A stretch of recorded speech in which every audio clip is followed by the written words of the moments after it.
I didn't know my marriage had already been put on the chopping block until the night my husband looked me in the eyes and said the word break like it was something harmless, like it was a pause button, like it didn't come with a blade. Most women in my position would have panicked. They would have cried, asked what they did wrong, begged for reassurance, promised to change, promised to be softer, quieter, more grateful, promised anything just to keep the ground from disappearing beneath their feet. But here's the truth no one expects. I'd been waiting for this moment for 3 weeks. 3 full weeks of silence on my part.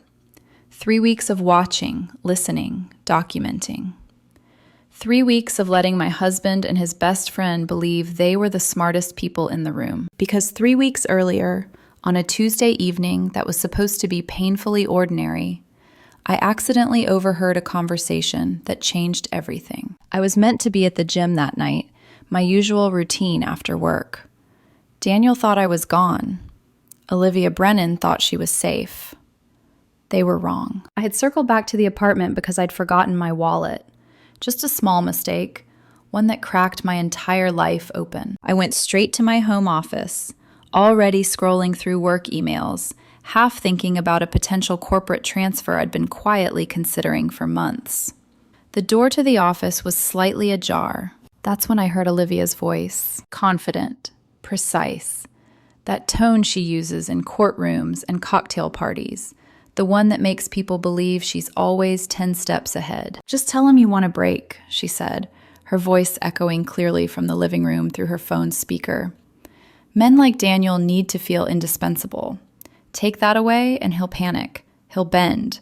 He'll start proving himself again. My body went completely still. Daniel's voice followed, uncertain, wavering in a way I hadn't heard in years. But what if she just accepts it? Olivia laughed, a short, dismissive sound. She won't. Her entire identity is wrapped around stability and commitment. Threaten that foundation and watch her scramble. When she's desperate enough, you'll have control again. Control. That word landed in my chest like a dropped plate. I didn't confront them. I didn't breathe loudly. I didn't even close the door. I quietly opened the voice recording app on my phone and pressed record. Every sentence, every tactic, every psychological pressure point they planned to exploit. I captured all of it. Then I left, went to the gym like nothing had happened. Came home later, acted normal, ate dinner, asked about his day, kissed him goodnight, and I started thinking very seriously about Seattle. So when Daniel finally sat across from me 3 weeks later, eyes carefully rehearsed, voice softened by someone else's script, and said, "I think we need a break to evaluate what we really want," I didn't cry. I didn't ask why. I looked up from my financial reports, met his gaze calmly, and said the one sentence Olivia hadn't prepared him for. Finally, the timing is actually perfect. And that was the moment everything flipped. If you had met me 10 years ago, you would have thought I was the kind of woman who had everything organized down to the minute. I was the one who color-coded calendars, the one who kept emergency chargers in every bag, the one who could walk into chaos at work, take one look, and calmly say, "Okay, here's what we're going to do." I'm Margaret Bennett. Most people call me Mara, and I'm a financial analytics specialist. Numbers have always made more sense to me than people. Numbers don't pretend. Numbers don't smile at you while making plans to break your spine emotionally. I'm 36 now, and for 7 years, I genuinely believed I had built a stable, adult marriage with a man named Daniel Bennett. Daniel and I met in San Francisco, at one of those networking events that pretends it's about professional growth, but is really just a room full of people trying to look impressive while secretly scanning for someone richer, smarter, or more connected than they are. I didn't even want to be there. My boss at the time insisted. "You're brilliant, Mara," she'd said, pushing a cocktail ticket into my hand. "But if no one knows you're brilliant, it doesn't matter." Daniel was standing near the bar with a group of men who kept laughing too loudly at his jokes. He had that clean-cut, reliable look, pressed shirt, confident posture, easy grin. The kind of man people introduce to parents without anxiety. When he spotted me, He didn't do what most men do. He didn't immediately scan my body first. He looked at the name tag on my blazer, read it, then said, "Margaret Bennett. Wait, Bennett is your last name too?" I remember laughing and saying, "Not yet." And he smiled like he liked that I wasn't impressed by him. That first conversation felt safe. He told me he worked in operations management for a mid-sized tech company. He talked about structure, discipline, loyalty. He said he wanted a marriage that felt like a partnership. Two people building something solid, not chaotic. I believed him. He asked me out the next day. We had dinner in a small Italian restaurant tucked between two buildings downtown. Warm lights, red wine, music low enough that conversation could exist. He listened. He asked questions. He didn't interrupt. He didn't one-up my stories. And when I got home that night, I caught myself smiling at my ceiling like an idiot. For the first year, we were the kind of couple people pointed at and said, "That's what healthy looks like." We didn't play games. We didn't post performative couple goals pictures. We worked. We came home. We cooked together. We planned weekend hikes. We had quiet mornings where we didn't have to talk much. Just coffee, sunlight on the kitchen counter, his hand on the small of my back as he passed behind me. 2 years in, Daniel proposed. Not in a stadium. Not on a yacht. Not in front of strangers with phones out. Just us. He made dinner at home, lit a few candles like he was trying not to look like he was trying. I remember him standing there, nervous, holding a ring box like it weighed more than it should. "Mara," he said, voice unsteady, "I don't want to build a life with anyone else." When he opened the box, my throat tightened, because the ring was simple and elegant, like he had actually paid attention to who I was. I said yes with tears in my eyes. I said yes because I felt chosen in a way I hadn't before. We got married 6 months later. Small ceremony, family, a few friends, nothing extravagant. Daniel wanted it respectable. I wanted it real. And for a while, it was. But here's what people don't tell you about stability. Sometimes it doesn't crack loudly. It cracks in silence, in little shifts you ignore because you're tired, because you're busy, because you assume love is supposed to feel calm, not urgent. Around year 4, Daniel started changing in ways that were easy to excuse. He stayed later at work. Quarterly push, he'd say. He started taking calls in the other room. Just logistics, he'd shrug. He began caring more about how things looked, not how they felt. And he started mentioning Olivia more. At first, it was harmless. Olivia said we should invest in property sooner. Olivia thinks we should travel more. Olivia says couples who don't set goals drift apart. Olivia Brennan was Daniel's best friend from college. A divorce attorney now, sharp, polished, always dressed like she was walking into a courtroom, even when she was just coming over for wine. The first time I met her, she kissed my cheek like she owned the space around me. "Oh my God," she said, holding my hands with a smile that didn't reach her eyes. "I've heard so much about you." It wasn't a compliment. It was a measurement. Olivia had that particular kind of confidence that makes other people second-guess themselves.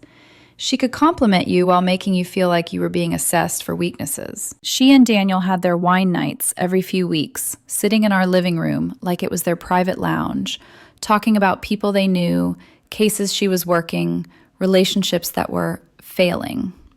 And I tried to be the cool wife, the secure wife, the wife who didn't get threatened by her husband having a female best friend because, in theory, trust means you don't act like a jealous stereotype. But as the years went on, Olivia's presence didn't feel like friendship anymore. It felt like influence, like Daniel's thoughts weren't fully his. Like whenever he disagreed with me, I could hear her tone hiding behind his words. And I kept telling myself, maybe I'm imagining it.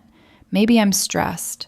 Maybe work is making me sensitive. Because my career was rising fast. I had been quietly recruited for a regional director position in Seattle, director of financial analytics, a 40% salary increase, full relocation package, corporate housing for 60 days while I found a permanent place. It was the kind of opportunity most people dream about, the kind you don't talk about until you're sure, because talking makes it real.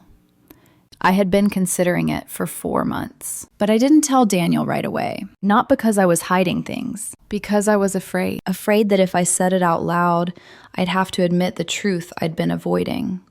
That my marriage didn't feel like a safe partnership anymore. That I felt managed. Like Daniel and Olivia were slowly reshaping me into someone more convenient. And the worst part? There were signs.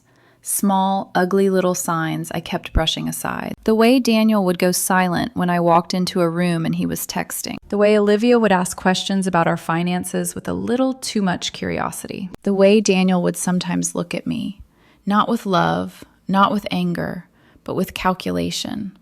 Like he was deciding what version of me he needed that day. And still, I stayed. Because 7 years is a long time to admit you might have built your life on the wrong foundation. Because I loved him. Because I wanted to believe loyalty mattered more than ego. And because I didn't know, until that Tuesday night 3 weeks ago, that my husband wasn't just drifting.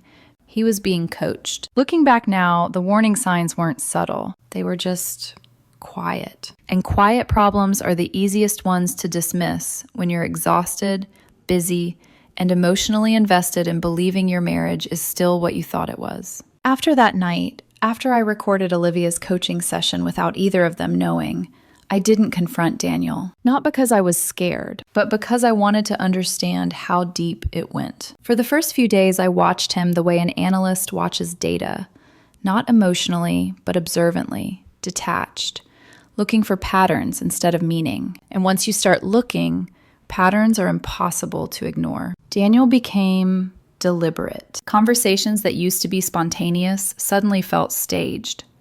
He would bring things up at very specific times, usually when I was tired, distracted, or already emotionally open. One night, as we were cleaning up after dinner, he leaned against the counter and said casually, "Do you ever feel like we've plateaued?" It sounded harmless, thoughtful, like a man trying to reconnect, but the phrasing was wrong. It wasn't we, it was me being evaluated. I dried my hands slowly and said, "What do you mean?" He shrugged, repeating a line I recognized instantly from Olivia's voice. "Just wondering if we're both still getting what we need." That sentence echoed, because I had already heard it, almost word for word, 3 weeks earlier, coming out of Olivia's mouth like she was reading from a textbook. I didn't take the bait. "I feel fulfilled," I said evenly. "Do you not?" He blinked, clearly not expecting that answer. No, I do," he said quickly. "I just think it's healthy to reflect." Healthy. Another Olivia word. Over the next week, those reflections increased. He started questioning our routines, our social life, our intimacy, never directly, never cruelly, but always with that careful tone designed to make me second-guess myself. "You've been working a lot lately. You seem a little distant. I just want us to be intentional." Intentional about what? He never said. And every time I tried to ground the conversation, to ask him plainly what he was feeling, he would deflect. "I don't want to overthink it. I just want space to feel things." Space. That word again. Meanwhile, Olivia's presence increased. She stopped coming over casually and started showing up strategically. Always when Daniel knew I'd be home. Always when he knew I'd already had a long day. She would sit on our couch, legs crossed, wine glass in hand, and say things like, "You know, Mara, I see so many couples implode because they're afraid to question their dynamic." Dynamic. Another word from the recording. I remember looking at her across the room, nodding politely while my stomach twisted, because now I knew something she didn't. I knew exactly what game she was playing. And Daniel, whether consciously or not, was letting her write his lines. The most unsettling part wasn't the manipulation itself. It was how confident they were that it would work. They assumed I'd crumble, that I'd panic, that I'd chase. They didn't see me as someone with options. They didn't see me as someone who could walk away. At work, everything felt sharp, focused, alive. Seattle was no longer an abstract idea.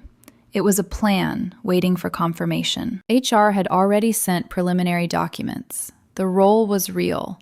The salary bump was real. The relocation package was generous. I reread the offer letter at night while Daniel slept beside me, breathing evenly, completely unaware that his attempt to destabilize me was doing the opposite. It was clarifying everything. Then came the shift in his behavior. The emotional distance turned performative. He stopped initiating affection, not out of coldness, but as if he were withholding it intentionally. Testing how long it would take before I reached for him first. One night, he pulled away when I touched his arm. "Not tonight," he said gently. "I just need space." I nodded. Didn't argue, didn't plead, and I could feel his confusion, because that wasn't how the script was supposed to go. 2 days later, he tried again. We were sitting across from each other at the dining table. He cleared his throat, folded his hands, and looked at me with what he probably thought was vulnerability. "I've been doing a lot of thinking," he said, "about us." I met his eyes calmly. "So have I." He paused. That wasn't in the script either. "I just think maybe taking a break could help us evaluate what we really want." There it was, the line, delivered almost word for word the way Olivia had coached him. My heart didn't race. My hands didn't shake, because this wasn't a surprise anymore. It was confirmation, but I didn't respond yet. I let the silence stretch, watched him fidget, watched the uncertainty creep into his posture. And in that moment, something fundamental shifted inside me. I realized this wasn't about love. It wasn't about growth. It wasn't even about dissatisfaction. It was about control. And once you see that clearly, you stop feeling afraid. You start feeling calm. Because control games only work when one person doesn't know they're being played. Daniel thought he was about to destabilize me. He didn't know I had already documented every move. He didn't know Seattle was waiting. And he definitely didn't know that when he finally said the word break, he wasn't opening a negotiation. He was opening an exit. The night Daniel officially said it out loud, the apartment felt strangely quiet, like the walls were holding their breath. We were sitting at the dining table. I had spreadsheets open on my laptop, quarterly forecasts half finished, numbers lining up neatly the way I liked them. Daniel kept glancing at the screen, then at me, then down at his hands. He was nervous.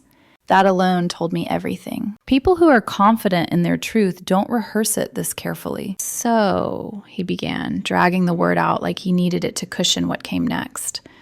"I've been thinking a lot about us." I didn't look up right away. I finished the line I was working on, saved the file, and closed the laptop slowly. "Okay," I said. That single word seemed to throw him off balance. He shifted in his chair, cleared his throat. "I just feel like we've both been on autopilot," he continued, voice soft, measured. "And I don't want resentment to build. I think maybe some space could help." Space.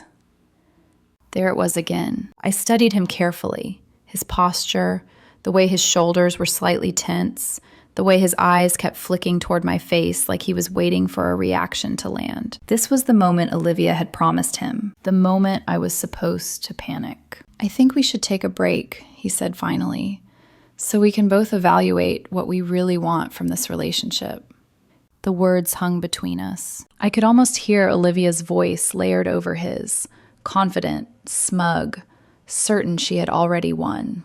I folded my hands on the table. Most men would have been bracing for tears. Most women would have been scrambling for reassurance. Instead, I felt relief. Not relief that my marriage was cracking, but relief that I didn't have to pretend anymore. I looked at him and said calmly, "Finally, the timing is actually perfect." Daniel blinked. Once. Twice. "What?" he asked, the words sharp with confusion. "I said the timing is perfect," I repeated, my voice even. "I've been meaning to talk to you, too." His confidence flickered, just for a second, but I saw it. "What do you mean, perfect?" he asked, a crack forming in his tone. I stood and walked toward the kitchen counter, where my briefcase rested. I opened it deliberately, letting him watch as I pulled out a single document and turned back toward him. The letterhead was unmistakable. Corporate. Formal. Official. Even from across the table, he could read the words at the top. Regional Director of Financial Analytics. Seattle. "I've been seriously considering a transfer opportunity for about 4 months now," I said conversationally, as if we were discussing dinner plans. I didn't want to bring it up until I was sure. I slid the letter across the table toward him. 40% salary increase, I continued. Comprehensive relocation package. Corporate housing for the first 60 days while I find something permanent. His mouth opened slightly. You applied for a transfer? He asked. 3 months ago, I said.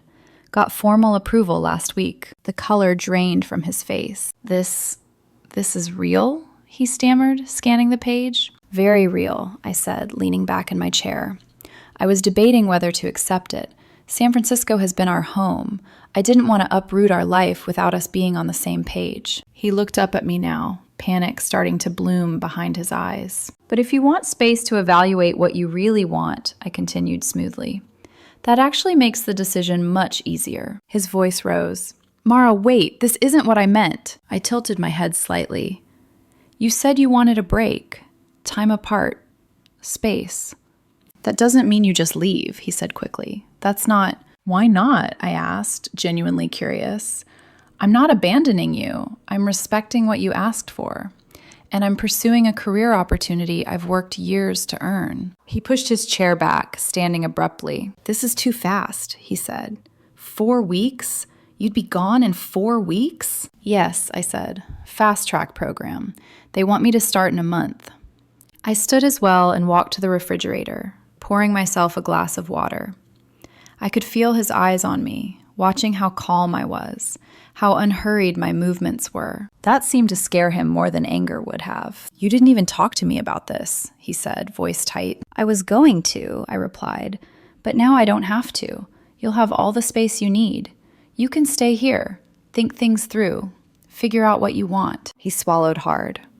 This isn't what I meant by a break, he said again, weaker this time. I turned to face him fully. Then you should have said what you meant, I replied quietly, because I'm giving you exactly what you asked for. I took a sip of water, then added, almost casually, you should probably call Olivia and thank her.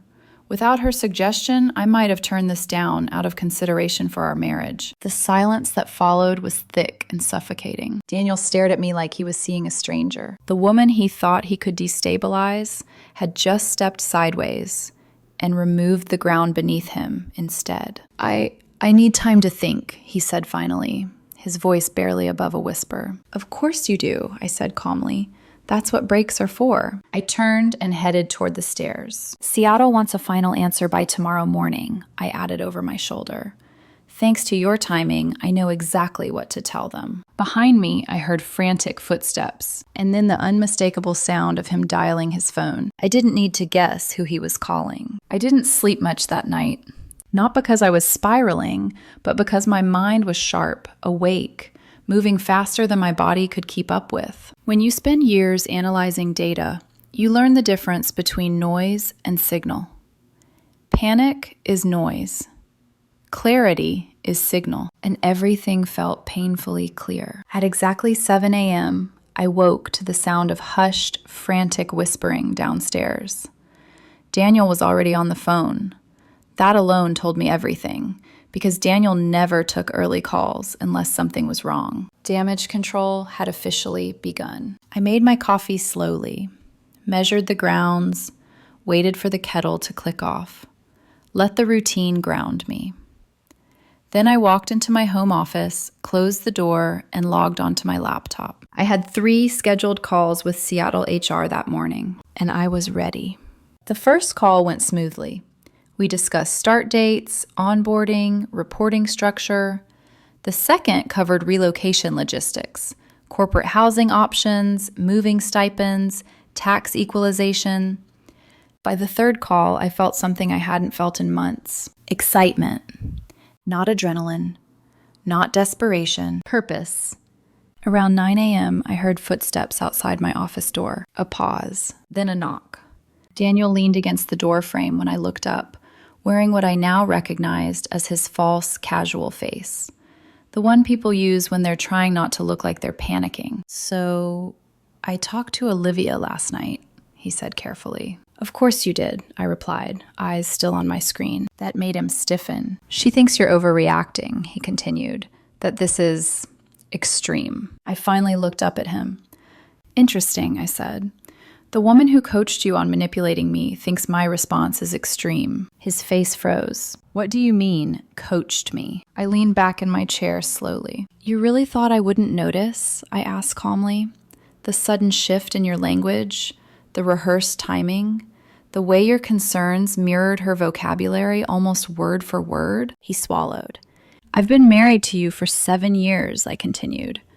I know when you're speaking from yourself and when you're reading from someone else's script. His voice dropped. You knew? I've known for 3 weeks. The color drained from his face completely. I overheard the entire conversation, I said evenly. The one where Olivia explained exactly how to destabilize me emotionally. I recorded it. He stared at me like the floor had disappeared. So you were just watching me? He asked. Waiting? I was considering my options, I said. The Seattle transfer was already real. I just hadn't decided if it was worth disrupting my life here. He sank into the chair across from my desk. This isn't how this was supposed to go, he muttered. I almost laughed, but stopped myself. No, I said, it really isn't. My phone rang on cue. Seattle, HR. I answered it immediately. Good morning, I said professionally. Yes, I'm ready to formally accept the position. I watched his face collapse in real time. As I confirmed start dates, housing preferences, and salary details, Daniel sat there, motionless, staring at the woman he thought he could control, now actively building a future without him. When the call ended, he whispered, You actually accepted it. Yes, I said simply. Why wouldn't I? But what about us? He asked. Our marriage. I folded my hands. You asked for a break, I reminded him. I'm honoring that. And I'm not putting my career on hold for someone who thought manipulating me was acceptable. Silence stretched between us. What if I changed my mind? He asked finally. What if I don't want a break anymore? I looked at him steadily. You mean, what if you realize the plan backfired? That's not fair, isn't it? I interrupted gently. You didn't come to me honestly. You followed advice from someone who profits off broken marriages. He didn't deny it. So here's what's going to happen, I continued, my tone matter of fact. I'm taking the Seattle position. You can decide whether you want to come with me and actually be a supportive partner, or stay here and enjoy the space you requested. His voice was barely audible. Those don't feel like choices. They are, I said. They're just not the ones you planned. My phone buzzed. A moving company requesting an estimate appointment. I have movers coming Thursday and Friday for quotes, I added. If you want to be part of this move, you need to decide now, not after more conversations with Olivia, not after more strategy sessions. He stared at me like I'd transformed into someone else entirely. You're serious, he said. Dead serious. I stood and walked toward the door. Oh, I added, pausing. When you talk to Olivia today, and we both know you will, tell her manipulation tactics only work when one person doesn't know the game. I closed the door behind me, and for the first time in years, I didn't feel guilty for choosing myself. By Thursday morning, the apartment no longer felt like a home. It felt like a countdown clock. Daniel cycled through emotions so fast it was dizzying to watch. Denial came first. He acted like nothing had fundamentally changed, asked what I wanted for dinner, mentioned a friend's birthday party that weekend, tried to talk about a show we'd been watching. I let him. Because denial collapses on its own. Wednesday night, while he was stirring pasta like it was a normal evening, I said calmly, "We need to start deciding what furniture is staying and what's going." He froze mid-stir. "What?" he asked. "The move," I clarified. "Seattle." Reality hit him in visible waves. Thursday morning brought anger. "You can't just uproot our entire life because of one conversation," he snapped, standing in the bedroom doorway while I sorted clothes into labeled piles. I didn't look up. "I'm not uprooting our life," I replied evenly. "I'm accepting a promotion I earned over years of work. You asked for space. This is what space looks like." "That's not what I meant," he shouted. "Then you should have said what you meant," I said, folding a blazer carefully. "Not followed a script written by someone who benefits when marriages fail." He had no response. By Thursday afternoon, the first moving company arrived. 2 professional men with clipboards. Calm, efficient, neutral.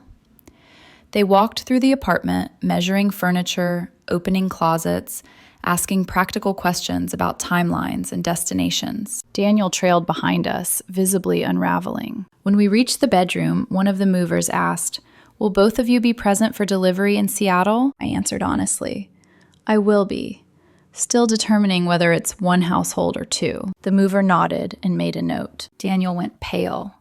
Strangers had just witnessed the uncertainty of our marriage, and somehow that made it more real than any private argument. After the movers left, Daniel finally broke. "You're destroying everything," he said, voice shaking. "This is insane." I sat on the couch, surrounded by neatly stacked boxes. "No," I said quietly. "What's insane is letting a third party rewrite our marriage instead of talking to me." The doorbell rang. We both knew who it was. Daniel opened the door, and Olivia Brennan walked in like she owned the place. Perfect posture, sharp smile, confidence radiating off her like armor. "Mara, we need to talk," she announced. This reaction is wildly disproportionate. I looked at her calmly. "Is it?" I asked. "You're throwing away your marriage because Daniel wanted to feel more appreciated," she said, crossing her arms. "You've been emotionally distant." I stood slowly. "Let me stop you," I said evenly.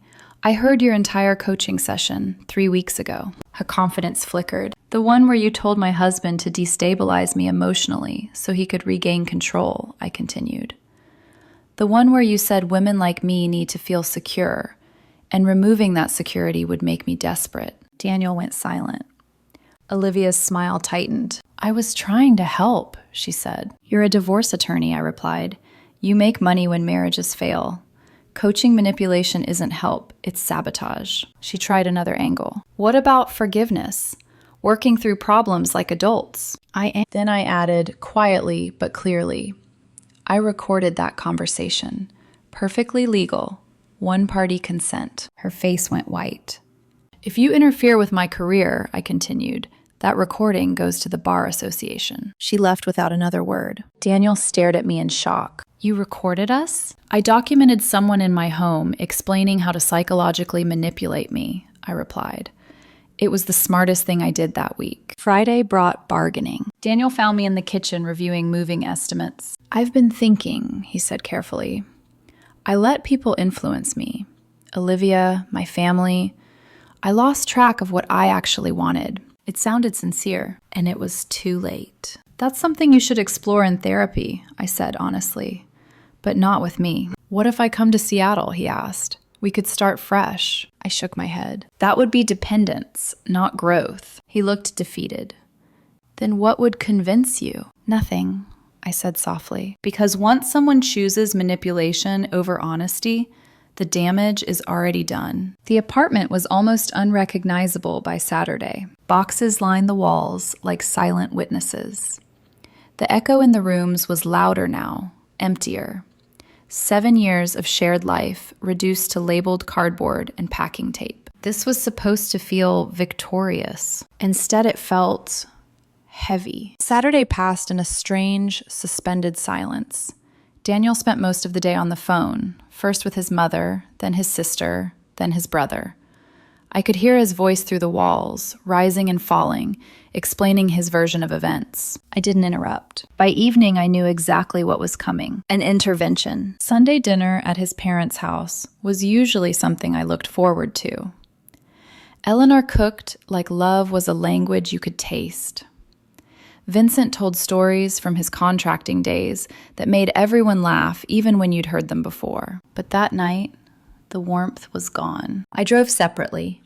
I wanted the freedom to leave when the conversation inevitably turned sharp. I carried a leather folder under my arm, the Seattle offer letter, my phone, and the transcript I had typed up late Friday night from the recording. The tension hit me the moment I walked in. "So," Vincent said, arms crossed, "you're the woman who thinks she's too good for family now."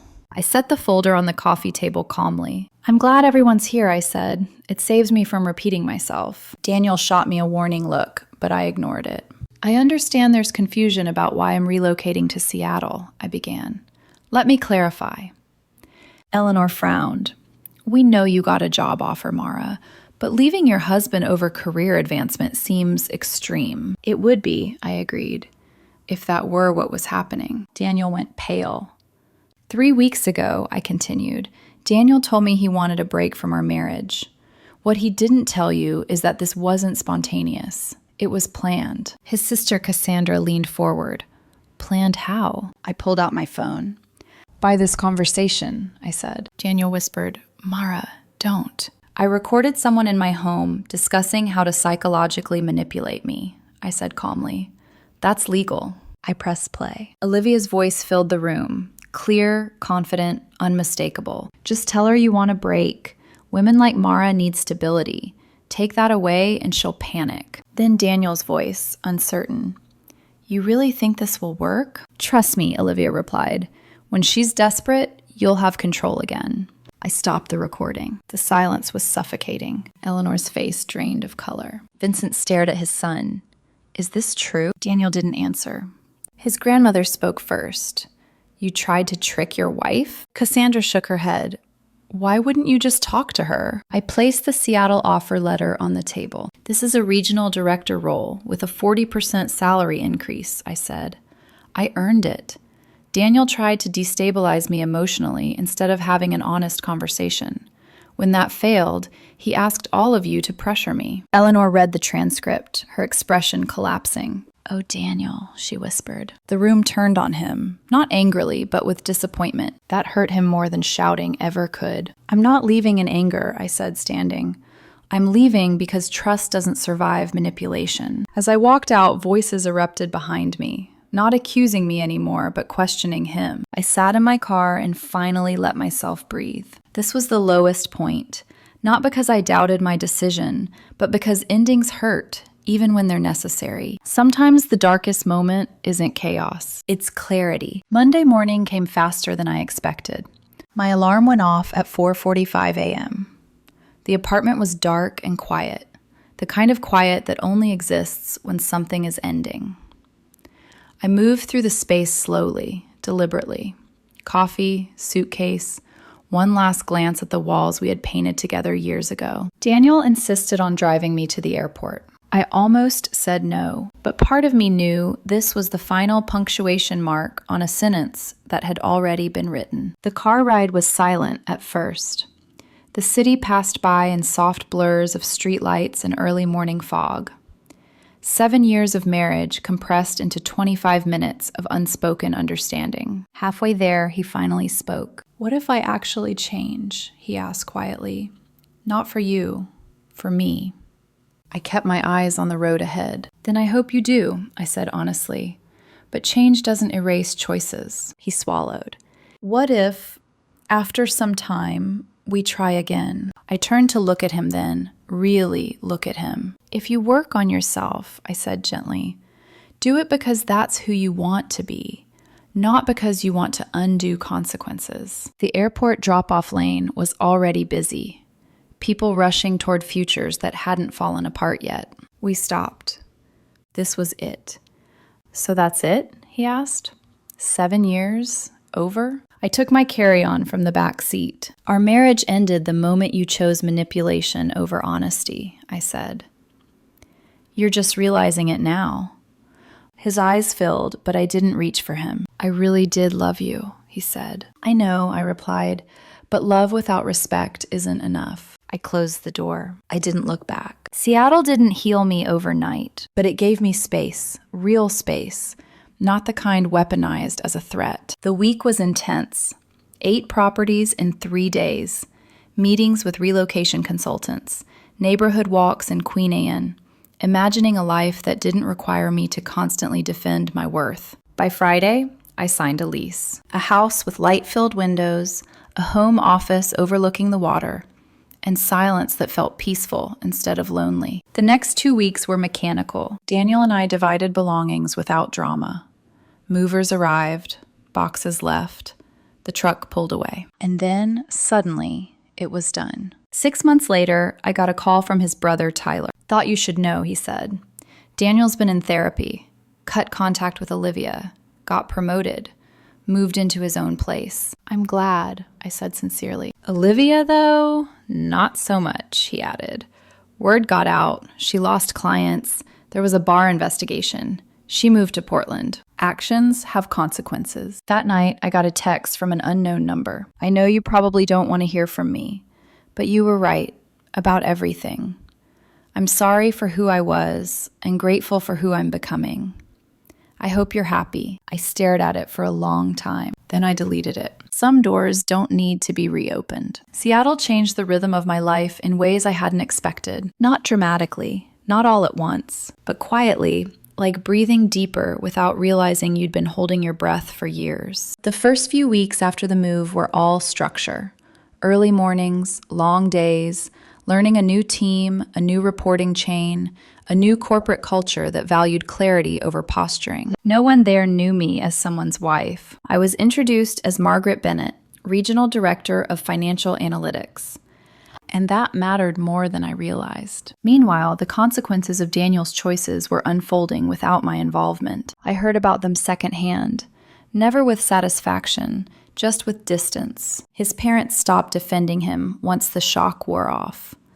Eleanor told him quietly that marriage wasn't a game you tested.